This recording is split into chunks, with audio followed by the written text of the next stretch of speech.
Welcome back to the Us versus Them channel. I'm your host Vince, and in this video, I'm going to give you just the rest of my picks for the upcoming fight night we have this weekend.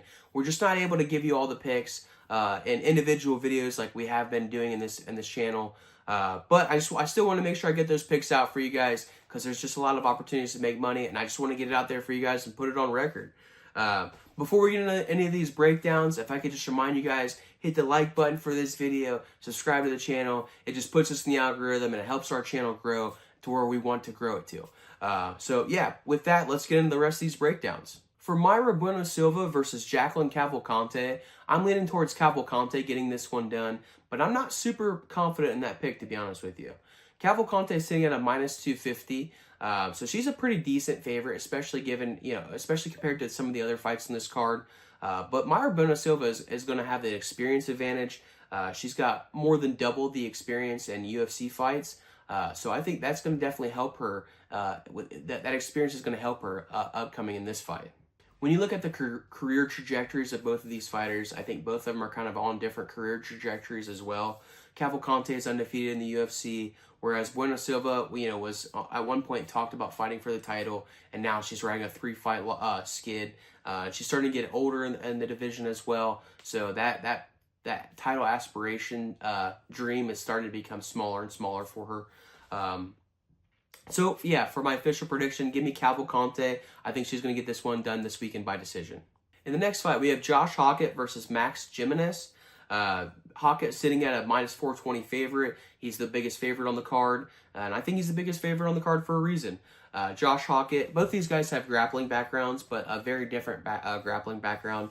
Max Jimenez has a pretty high-level jiu-jitsu background, but we have seen that he hasn't been able to really transition that jiu-jitsu experience to MMA recently.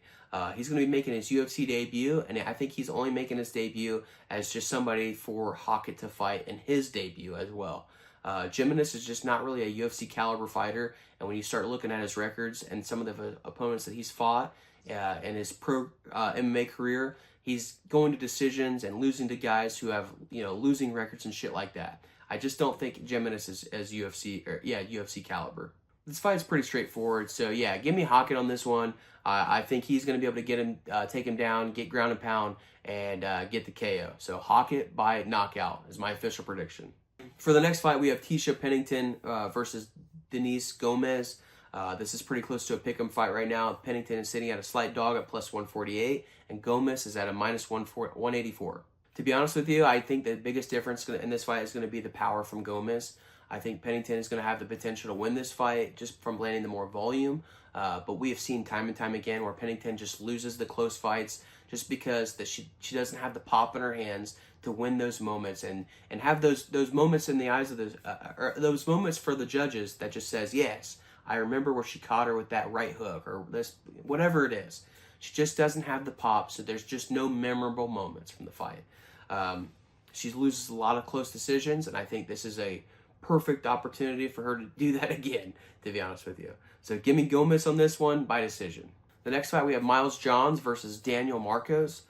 Johns is sitting at a plus 160 underdog, and Marcos is at a minus 190 favorite. Both these guys have the ability to make every single fight look really close. So I do think that there's a really good possibility this one goes to the final scorecards.